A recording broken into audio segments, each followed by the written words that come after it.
성경 말씀 요한계시록 2장 8절로 11절 말씀입니다. 신약 성경 400쪽입니다. 요한계시록 2장 8절로 11절 말씀. 우리 함께 봉독하시도록 하겠습니다. 요한계시록 2장 8절로 11절입니다. 서문화 교회의 사자에게 편지하라. 처음이며 마지막이요 죽었다가 살아나신 이가 이르시되 내가 내 환난과 궁핍을 알거니와 실상은 내가 부요한 자니라. 자칭 유대인이라 하는 자들의 비방도 알거니와 실상은 유대인이 아니요 사탄의 회당이라. 너는 장차 받을 고난을 두려워하지 말라. 볼지어다 마귀가 장차 너희 가운데에서 몇 사람을 옥에 던져 시험을 받게 하리니 너희가 10일 동안 환난을 받으리라. 내가 죽도록 충성하라. 그리하면 내가 생명의 관을 내게 주리라. 귀 있는 자는 성령이 교회들에게 하시는 말씀을 들을지어다. 이기는 자는 둘째 사망의 해를 받지 아니하리라. 아멘. 할렐루야. 오늘 말씀의 제목은 고난을 두려워하지 말라, 이런 제목입니다. 그렇습니다. 살아가면서 우리가 힘들고 어려운 일들 얼마나 많이 있습니까? 그럼에도 불구하고 우리를 향해서 주님께서는 고난을 두려워하지 말라라고 말씀하십니다. 지난번에 요한계시록에 나오는 7교회 가운데 첫 번째 에베소 교회를 소개했습니다. 에베소 교회를 향해서 처음 사랑을 회복하라 라고 주님 말씀하십니다. 오늘 두 번째 교회, 서문학 교회에 대한 말씀입니다. 서문학 교회는 환난과 궁핍 가운데 있던 그런 교회입니다. 오늘 9절에도 내가 내 환난과 궁핍을 알거니와 라고 말씀하십니다. 환난과 궁핍은 죽음까지 이르는 그러한 고난을 말합니다. 환난도 궁핍도 결코 쉽지 않은 일입니다. 오늘 이 서문학 교회에는 세 가지 어려운 점에 봉착을 했습니다. 첫째는 이 서문학 교회는 같은 뿌리로 여겼던 유대인들로부터 조롱을 받습니다. 다른 사람도 아니고 자기 동족들로부터 이렇게 멸시를 받고 조롱을 받습니다. 9절에 그래서 자칭 유대인이라 하는 자들의 비방도 알거니와 실상은 유대인이 아니요 사탄의 회당이라. 유대인인 척하는데 실상은 유대인이 아닙니다. 그러면서도 동족들을 향해서 이렇게 멸시하고 또 그들에게 조롱을 퍼붓고 있습니다. 그러나 그 실상을 보니까 마치 사단의 회당 같은 존재다. 한마디로 말해서 이단 같은 존재입니다. 우리가 살고 있는 시대에 여러 이단들이 많이 있습니다만 그 이단들이 교회라는 이름으로 세상 사람들은 여기도 교회 저기도 교회, 이단도 교회, 이단도 기독교 그렇게 여깁니다. 그래서 아주 세상에 악 영향을 끼쳐 전도의 문을 가로막습니다. 예수 믿으세요. 교회 나오세요. 아이고 당신들이나 잘 믿으시오. 그렇습니다. 바로 사탄의 회당 같은 존재들이다.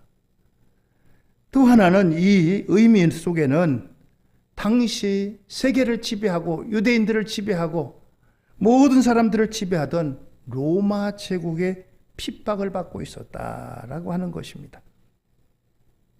로마 제국은 오직 황제만이 주라고 역임을 받습니다. 주라는 것은 주인이라는 뜻입니다. 오직 황제만이 주인입니다. 이렇게 사람들이 그렇게 황제를 불렀어요. 그런데 서문학 교회는 로마 황제는 결코 주가 아닙니다. 로마 황제도 결코 우리와 똑같은 인간입니다. 주님은 오직 예수 그리스도십니다 라고 선포하고 믿었고, 그렇게 믿었던 것이 바로 이 서문학교의 성도들입니다. 아시아의 7교회의 분포도를 한번 보실까요? 에베소 교회가 밑에 있고 그 위에가 서문학교회입니다. 에베소 교회에서 가장 근접한 곳이 서문학교회입니다. 바로 이 서문학교회는 아주 여러 가지 환경적으로 어려운 가운데 있는 그런 교회입니다. 환란이 있고 더더구나 또 거기에다 또 궁핍까지 있는 그런 교회였다라고 하는 것입니다. 그런 면에서 이 서문학교회는 많은 순교자를 배출했습니다. 그 순교자 가운데 하나가 바로 폴리갑이라고 하는 옆에 있는 이제 분입니다. 이분이 86세에 순교했는데 이 폴리갑은 믿는 사람이나 믿지 않은 사람들로부터 존경을 받았어요. 아이고, 나 저분 보면 예수 믿고 싶어. 그럴 정도로. 오직 예수 그리스도만이 주라고 고백을 하니까 로마 황제로부터 이 서문학교회에 여러 가지 이제 환란이 찾아왔습니다. 예수를 주라고 믿고 부르는 사람들을 전부 다 잡아 죽여라. 그렇게 명령이 내려왔어요. 폴리갑 주교한테도 여기에 대해서 이런 명령이 떨어졌습니다. 그런데 너무나 그 지역을 이제 다스리는 사람이, 아이고, 폴리갑 이 주교님만큼은 안 되는데 회유를 합니다. 제발 한 번만 예수님이 주가 아니라 황제가 주라고 한 번만 말씀해 주세요. 그러면 제가 살려드리겠습니다. 로마 황제에게 잘 말씀드려가지고. 그랬더니 이 폴리갑이 한 말, 유명한 말이 있습니다. 내가 지금까지 86년 동안 살아오는 동안에 주님은 한 번도 나를 부인한 적이 없고 나를 배반한 적이 없는데 내가 어떻게 그분을 배반할 수 있겠느냐. 그러면서 끝까지 믿음을 지켜서 결국 순교하게 되었다는 얘기가 전해집니다. 서문학교회는 이런 교회예요. 이런 고난 속에서도 믿음을 지킨 이와 같은 순교자들이 있는 교회, 바로 그 교회가 서문학교회인 것입니다. 우리 기독교 2000년 역사를 보면은 기독교 2000년 역사 속에 결코 교회가 평안하고 또 안전하고 그럴 때 태평성대를 누릴 때 신앙적인 면에서는 오히려 퇴보를 했습니다. 환난을 받고 핍박을 받을 때 교회는 더욱더 순결해졌고 교회는 더욱더 믿음이 견고해졌고 교회는 더욱더 굳게 세워졌습니다. 바로 이 서문학교회는 그런 가운데도 믿음을 지킨 그러한 신실한 교회인 것입니다. 오늘 우리는 어떻게 하면 이 신앙을 우리가 이어받을 것인가? 오늘 저와 여러분들, 우리는 모두 다 평안한 시대에 살고 있습니다. 여러분들 예수 믿는다는 이유로다가 어떤 어려움이나 손해본 적이 있으신가요? 2000년 역사 가운데 많은 시간들이 예수 믿는다는 이유 하나만으로 많은 어려움과 환난, 고난을 결코 피해가지 못했습니다. 오늘 이 서문학교회는 이 어려운 가운데도 믿음의 열매를 갖고 신앙을 잘 지킨 그러한 교회인 것입니다. 어려움의 대상이 이런 어떠한 이제 사상적인 것이라든가 신앙적인 것 때문은 아니라도 크고 작은 고난이 있을 수도 있습니다. 여러분들 이 서문학교회를 바라보시면서 우리의 믿음을 다시 한번 점검하고 우리의 믿음이 재정비되는 그와 같은 역사가 오늘 저와 여러분에게 있어지기를 예수님 이름으로 축원드립니다. 먼저 교회는 세상 속에서 분투하는 공동체다라고 하는 것입니다. 2차 세계대전을 일으킨 독일의 나치 정권의 저항하는 분이 있었습니다. 이분은 본회포 목사님이라고 하는 분입니다. 이분은 이 나치 히틀러가 나아가는 길에 대해서 이건 옳지 않다. 이건 결코 하나님의 뜻이 아니다. 저항 아닌 저항을 했습니다. 자유를 향한 길이라고 하는 책에서 이 본회포 목사님이 한 말입니다. 요즘 내게는 두 가지가 중요하다. 우리 밖의 죽음과 우리 안의 죽음이다. 밖에서 오는 죽음은 우리에게 다가와서 두려움을 주는 적이다. 여러 가지로 우리에게 두려움을 안겨다 주죠. 환경이, 조건이 또는 질병이 여러 가지 것들이 우리에게 두려움을 안겨다 줍니다. 그러나 우리 내부에 또 다른 죽음, 우리 자신의 죽음이 있다. 그러면서 그리스도와 형제를 사랑할 때 우리는 죽는다라고 했습니다. 육체적 죽음을 피해갈 사람은 없죠. 중국 진나라의 시황제도 죽음을 피하려고 동방에다가 사람을 보냈어요. 영원히 죽지 않는 그 생명수를 얻기 위해 사람을 보냈지만 아직 돌아오지 않았다고 합니다. 죽어서 무덤을 남겼어요.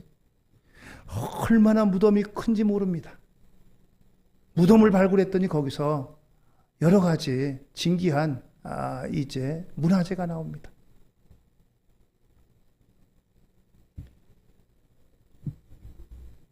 세상 최고의 권력을 가져도, 세상의 모든 부를 가져도, 세상의 모든 지식을 다 가져도 죽음을 피해갈 수는 결코 없는 것입니다. 어떤 사람은 젊었을 때 죽음을 맞이하고요. 어떤 분들은 노년에 죽음을 맞이하기도 합니다. 그러나 한 가지 분명한 것은 우리 모두는 죽는다는 것입니다. 이런 육체적인 죽음 외에 또 다른 죽음이 있습니다. 그것은 날마다 죽는 것입니다. 어떻게 그렇게 되냐고요? 생명이신 하나님을 저버릴 때 우리는 죽는 것입니다. 의의 길을 저버릴 때, 말씀에 분술종하며 살 때 우리는 죽음에 들어서게 되는 것입니다. 첫 번째 죽음은 예수님께서 죽은 자 가운데 부활하셔서 우리에게 부활의 첫 열매가 되셨습니다. 우리에게 또 부활 생명을 약속하셨습니다. 이제 우리가 그 자리에 참여할 때 우리도 첫 번째 죽음을 극복할 수 있습니다. 누구든지 예수 믿는 사람들은 첫 번째 죽음을 다 극복하고 부활에 참여할 것입니다. 두 번째 죽음은 어떻게 극복되느냐? 하나님 말씀에 순종으로 나아갈 때, 이웃을 사랑하고 용서할 때, 그리고 하나님의 사랑을 함께 나눌 때, 성령께서 우리와 동행하실 때 우리가 죽음을 넘어 이웃을 향한 새 생명으로 꽃피어 나갈 수가 있다라고 하는 것입니다. 그렇습니다. 본회포 목사님이 말합니다. 하나님의 사랑은 현실에서 물러나 세상과 격리된 고귀한 영혼들을 향하고 있는 것이 아니다. 하나님의 사랑은 세상의 현실을 경험하고 그 모든 고난을 겪는 것이다. 그렇습니다. 세상의 어려움을, 고난을 외면하고 도피하는 것이 결코 아니라는 것입니다. 불교와 기독교의 차이는요, 불교는 세상을 떠나서 저 산으로 올라가는 겁니다. 근본적으로 그래요. 사찰들이 다 산에 있잖아요, 깊은데. 골치 아픈 세상, 시끄러운 세상, 힘든 세상 떠나라는 거예요. 속세를 떠나라는 거예요. 그런데 교회는 세상으로입니다. 예수님 말씀하셨잖아요. 나는 세상의 빛이다. 나는 세상의 소금이다. 세상 속에서 빛이 되고 소금이 돼야지 세상을 떠나서 산속에 들어가 소금 되고 빛이 되고 아무 의미 없어요. 예수님이 이 땅에 오신 이유도 그렇습니다. 예수님이 이 땅에 오셨을 때 기존에 기득권을 누리던 사람들이 자신의 기득권들을 뺏길까 봐 예수님을 십자가에 못 박았습니다. 예수님을 십자가에 못 박는데 앞장선 사람들이 하나님을 모르는 사람들이 결코 아니에요. 하나님을 안다고 하는 사람들이 자신의 기득권을 뺏길까 봐 예수님을 십자가에 못 박은 거예요. 제사장, 또 율법학자, 많은 사람들이 그렇습니다. 예수님은 결코 이러한 세상 속에서 환난이 있다고, 어려움이 있다고, 또 힘든 일이 있다고 결코 세상과 떨어지기를, 격리되기를 원치 않으셨습니다. 고난을 받아도 현실을 직면하고 살기를 원하셨습니다. 사람들이 싫어하는, 사람들이 멀리하는 사람들과 밥을, 식사를 같이 합니다. 그들의 손을 만져줍니다. 그들의 집에 들어가기도 하십니다.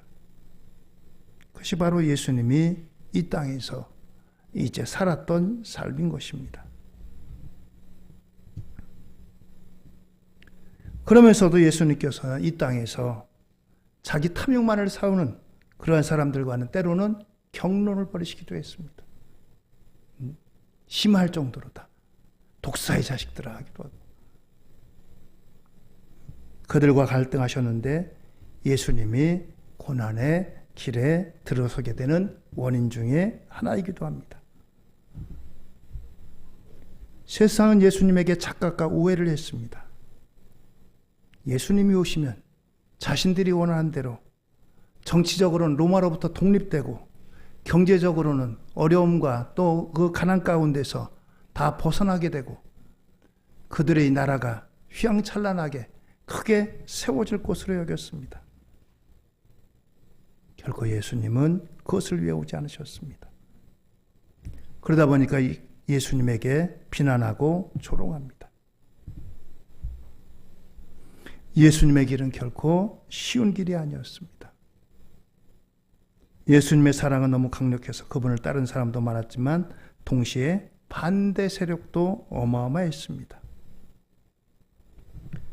그로 인해 예수님의 고난의 길을 갖게 되셨고 결국은 십자가를 지고 예수님은 십자가에서 운명하시게 되는 것입니다.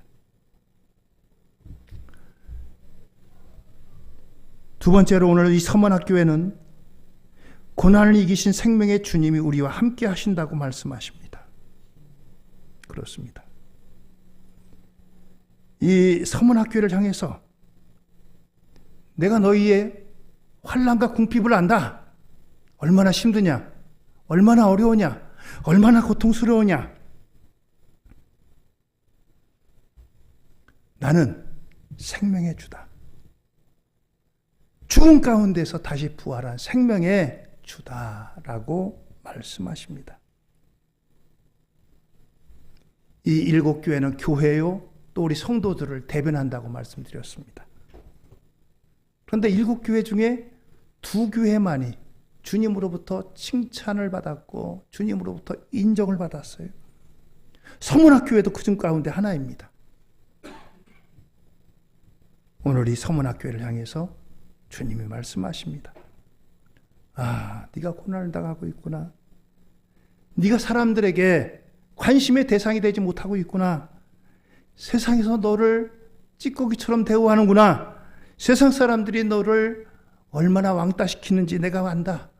세상 사람들이 너를 얼마나 괴롭히는지 내가 안다. 그렇습니다. 주님은 서문학교회를 아신다고 말씀했습니다. 계시록 2장 9절은 내가 내 환난과 궁핍을 알거니와 내가 내 환난과 궁핍을 알거니와 라고 말씀하십니다. 그렇습니다. 여기서 나는 예수님을 말합니다. 예수님은 이 서문학교회가 지금 현재 처해 있는 환난, 궁핍 그 모든 사실을 알고 계시다. 그렇습니다. 세상은 나에 대해서 잘 모릅니다. 가장 가까이 옆에 있는 때로는 남편도 때로는 아내도 나를 낳아주신 부모님도 내 손으로 낳은 자녀들도 나를 잘 모르는데 주님은 나를 아신다라고 말씀하십니다. 내 마음의 깊은 곳으로부터 나오는 슬픔과 아픔과 외로움과 고통을 아신다라고 말씀하십니다. 그렇습니다. 여러분들 주님께서 나된 것을 아십니다. 나의 마음을 아십니다. 나의 깊은 곳에서 울부짖는 나의 속마음을 아십니다. 그렇습니다. 무엇보다도 이 서문학교에 힘이 된 것은 주님께서 내가 너를 잘 안다. 너의 마음이 이런 것을 안다. 너의 처지와 형편을 안다. 너의 소원을 안다. 주님께서 아신다는 거예요. 서문학교의 형편과 처지 모든 것을 아시는 주님이 오늘 저와 여러분들 우리의 마음 깊은 곳에 있는 우리의 마음도 아시고 우리를 위로해 주시고 우리에게 힘 주시고 우리와 함께 하심을 믿으시기를 주의 이름으로 축원드립니다. 주님은 나를 아시는 분. 그러면서 주님께서는 이렇게 말씀하십니다. 나는 처음이요 마지막이다. 시간의 처음이고 또 시간의 마지막이다. 온 우주 만물을 창조하신 창조주면서 마지막 심판자가 되신다라고 하는 거예요. 여러분들 성경을 읽어보시면 창세기에 하나님의 창조가 나오잖아요. 태초에 하나님이 빛이 있으라 말씀으로 창조하실 때 우리 예수님도 함께 하셨어요. 성부, 성자, 성령으로 함께 하신 거예요. 마지막 심판주로 오실 때도 주님이 함께 하시는 겁니다. 처음이시고 마지막 되십니다.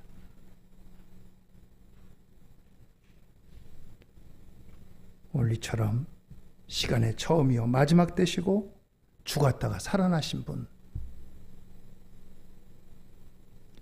세상에서 가장 큰 공포라고 한다면 죽음일 것입니다. 의외로 의사들에게도 죽음의 공포가 있대요.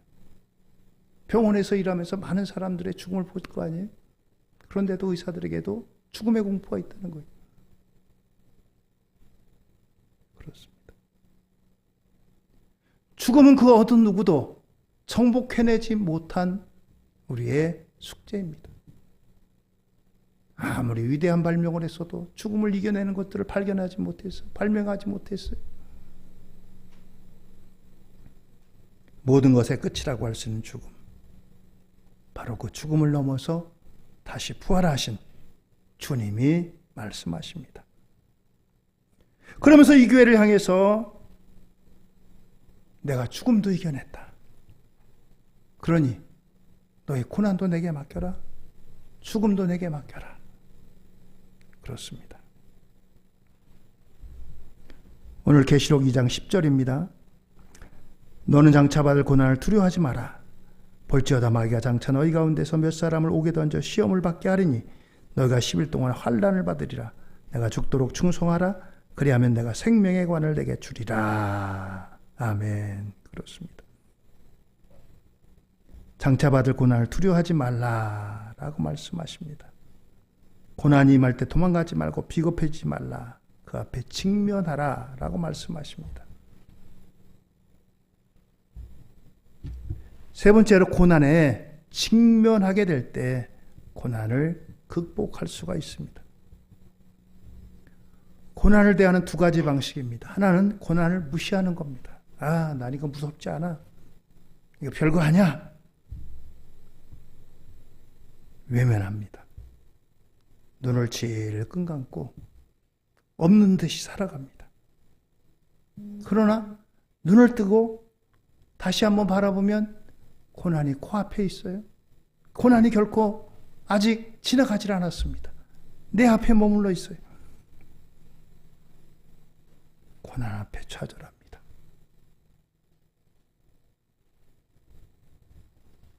두 번째 방법은 고난에 직면하는 겁니다.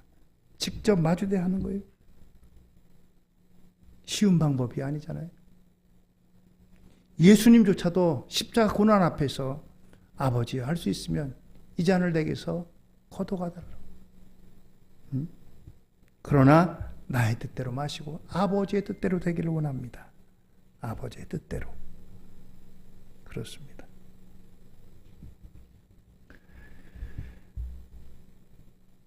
고난에 직면하는 데 있어서는 여러 가지 방법입니다. 다른 사람에게 내 어려움을 이야기합니다. 나 이런 어려움이 있어. 또 같이 믿음 생활하는 사람에게 나 이런 기도 제목이 있습니다. 기도해 주세요. 기도 제목을 내놓기도 합니다. 이렇게 함께 기도하기도 하고 또 다른 사람들에게 상담을 해서 힘을 얻고 위로를 얻기도 하고 그렇습니다. 그러나 궁극적인 것은 내가 그 고난에 직접 감당하는 겁니다. 나를 위해서 기도도 해주고 걱정도 해주고 위로도 해주고 여러 가지 말을 해주지만 실질적으로 이 고난에 직면해야 되는 것은 내가 해야 됩니다. 우리 믿음의 선배들이 결코 이 고난을 외면하지 않았습니다. 고난이 닥쳐왔을 때 홀로 하나님 앞에 섰습니다. 처음과 마지막이신 하나님, 죽은 자 가운데 다시 사신 예수님 앞에 나아가 모든 아픔과 슬픔과 고난 이것을 다 토해내고 하나님 앞에 내려놓았습니다. 그러면서 이 고난을 통해서 더욱더 하나님과 가까워집니다. 더욱더 하나님을 의지합니다. 하나님, 도저히 이건 내 힘으로 해결할 수 없네요. 내가 감당할 수 없습니다. 이건 내가 도저히 해결할 수 있는 내 범위 속에 있지 않습니다. 그렇습니다. 이걸 통해서 더욱더 하나님께 나아가고 하나님을 의지하고 하나님 앞에 기도로 나아가게 되는 것입니다.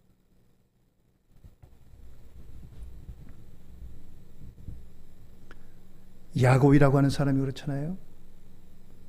어떻게 해서 형에게 있는 그 장자권을 자기 것으로 뺏어왔습니다. 아버지가 마지막 축복해 준다니까 형을 변장을 해가지고 형의 목소리를 내고 형의 팔을 이제 여기다 이제 털을 붙여가지고 나가서 축복 기도를 받습니다. 나중에 그 사실을 알고 에서형으로부터 죽이니 사니 하니까 도망을 갑니다. 도망을 가요. 20년 동안 외삼촌 라반의 집에서 열심히 일해가지고 크게 부자가 됐습니다. 부인을 4씩이나 얻었어요. 아들이 12아들이고요. 다시 돌아오는데 형을 만나는 게 너무너무 두렵습니다. 얼마나 머리가 좋은지요. 먼저 앞에다가 쫙 형에게 줄 선물을 목록을 쫙 세웠습니다. 소, 양, 염소, 나귀 이런 식으로 해가지고 쫙 선물을 놨고 그것 갖고도 이제 믿지 못해서 그 다음에 자기 처자들을 앞에 세웁니다. 처자들 가운데 가장 사랑하는 라헬은 맨 뒤에다 놨어요. 근데 그렇게 해고도 또 못 믿었어요. 다 앞서 보내고 자기는 남아가지고 하나님 앞에 기도합니다. 야복강이라고 하는 강 옆에서 기도를 하는데 하나님께서 천사를 보내주셔가지고 천사가 찾아왔어요. 밤새도록 천사를 붙잡고 이 야곱이 기도합니다. 야곱이 기도한 제목이 뭐겠어요? 나를 지켜달라고. 내가 지금 형 만나는데 내가 형에게 맞아 죽으면 어떡하냐고. 형이 군사들을 이끌고 온다는데 그 형이 옛날에 나한테 억울한 일 때문에 나를 죽이면 어떡하냐고. 제발 좀 나를 살려달라고. 날이 밝았어요. 천사가 하늘로 올라가야 되는데 이 야곱이 붙잡고 놓질 않습니다. 야곱이 결국 이 천사가 야곱의 환도뼈를 쳐가지고 환도뼈가 함몰됐어요. 그래도 나를 축복해 주지면 놓지 않겠다고. 결국 하나님이 야곱에게 야 야곱아 너 야곱이 아니고 너 이스라엘이다. 이스라엘은 하나님을 겨뤄서 이긴 자라는 뜻이에요. 그렇습니다. 야곱이 이런 고난을 당하니까 야곱이 하나님 앞에 두 손 들고 기도한 거예요. 그렇습니다. 고난은 하나님께 더욱더 가까이 하고 하나님을 의지하게 하는 통로이기도 합니다. 그것이 이 서문학교회를 서문학교회 되게 하고 하나님이 서문학교회를 더 붙잡아 주시고 더 사랑해 주시고 하나님이 함께 하시는 그런 칭송받는 인정받는 교회가 되었던 것입니다. 네 번째는 고난 뒤에는 생명의 면류관이 준비되어 있다라고 하는 것입니다. 그렇습니다. 고난 앞에 말씀드린 대로 우리를 기도로 인도하게 하는 하나님의 통로입니다. 삶에 고난이 없을 때 우리 입에서 나오는 기도와 고난 가운데 나오는 기도가 같을 수가 없습니다. 하나님께서는 오늘도 우리를 하나님의 세계로, 하나님의 나라로 인도하십니다. 때로는 고난을 통해서 우리를 하나님의 나라로, 하나님의 뜻으로 인도하시는 통로로 삼기도 하십니다. 기독교 2000년사 가운데 우리 개신교의 역사는 얼마 되지 않습니다. 어쩔 수 없이 2000년 역사 가운데 많은 부분이 캐톨릭의 역사가 차지하고 있습니다. 그런데 제일 처음에는 교회가 핍박을 받았어요. 사도 바울을 비롯해서 베드로라든가 많은 사도들이 순교를 했습니다. 순교했어요. 순교자의 피가 흐르면서 많은 곳에 오히려 복음이 전파되었고 교회가 더 단단하게 기도하게 되었고 롬에 가면요 이 핍박 시대에 지하에 땅을 파가지고 지하 속에 숨어서 예수님 믿은 신앙생활한 그런 카타콤이라고 하는 그런 것이 있습니다. 터키에 가면요 터키에도 그런 흔적이 있어요. 지하 깊은 곳에다가 사람들이 굴을 파가지고 거기서 믿음 생활하고 자녀를 낳고 그러면서 200여 년간이나 신앙생활했어요. 그런데 핍박이 시대가 지나고 나니까 오히려 교회는 더 어려운 가운데 더 잘못된 길로 나갔어요. 그렇습니다. 오늘 여러분들 우리는 이 서문학교회를 바라보면서 우리 기독교 역사를 바라보면서 하나님께서 주신 평안은 물론 하나님의 은혜의 축복입니다.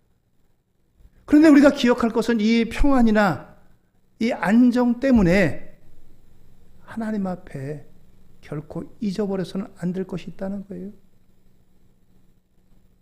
신앙의 본질을 기억하고 우리 신앙의 선조들이 하나님을 향해 부르짖고 기도하고 찾았던 그 믿음을 잃지 말자는 겁니다. 잃지 말자는 거예요. 우리 세대만 해도 그렇잖아요. 우리 부모님 세대 얼마나 힘들게 살아오셨어요. 일제시대, 6.25 시대 먹을 거 없어가지고 먹을 건 없어도 애들 들쳐업고 교회에는 물이 툭툭툭 떨어지는 데 가서 밤새 가면서 하나님 앞에 기도합니다. 하나님 살려주세요. 그 기도가 오늘 우리를 만들었어요. 우리 그 기도 덕분에 너무나 평안한데 그걸 잊어버렸잖아요. 잊어버렸어요. 오늘 우리가 그렇다고 해서 자초할 필요는 없습니다. 환난을 자초하고 환난을 일부러 만들 필요는 없는 거예요. 그러나 우리가 기억해야 될 것은 이 환난을 통해서 하나님께서 우리에게 원하시는 바가 무엇인가? 환난이 없음에도 하나님을 찾고 부르짖고 의지하면은 하나님 얼마나 기뻐하시겠어요? 야, 너희들이 나를 잊지 않았구나. 너희들이 나를 잊지 않았구나. 꼭 환난 풍파 당하고 나서야 하나님 내가 잘못했습니다. 용서해 주세요. 하나님.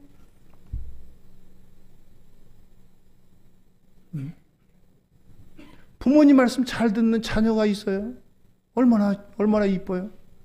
근데 꼭 부모님한테 매를 벌어가지고 매를 맞고 나서야 아이고 내가 잘할게요 하는 자녀가 있다면 그 얼마나 마음 아픈 일이에요. 그렇습니다. 오늘 이 서문학교회를 바라봅니다. 서문학교회의 모습을 나의 모습으로 한번 비춰보실까요? 나는 지금 과연 어떠한 상태에 있는가? 서문학교회가 찾았던 하나님 내가 찾고 있는가? 서문학교회가 붙들고 있는 하나님 내가 붙들고 있는가? 우리의 삶을 한번 찾아보시고 비춰보시고 발견하시는 저와 여러분들 되기를 주의 이름으로 축원드립니다. 서문학교회 자랑스러운 교회입니다. 작은 능력을 가지고 그렇게 큰 교회가 아니에요. 환난을 이겨내고 궁핍을 이겨내고 하나님을 찾고 부르짖고 기도했던 교회. 보네포 목사님, 나치가 세계를 점령하고 있습니다. 감히 어느 누가 감히 거기에 말 한마디 못합니다. 그러나 하나님 앞에서 주신 사명이기에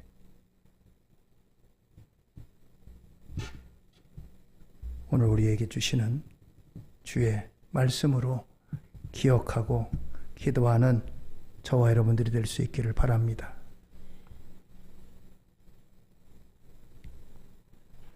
계시록 2장 10절의 말씀입니다.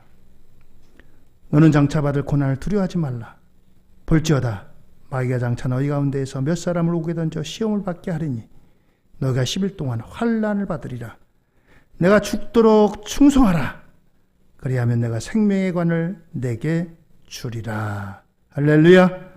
그렇습니다. 죽음 뒤에 생명의 면류관이 있다. 생명의 면류관이 있다. 이 면류관을 썩지 않고 변하지 않을 그런 면류관이라는 것입니다.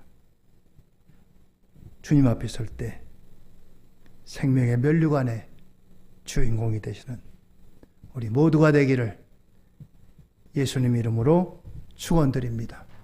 할렐루야. 기도하시겠습니다.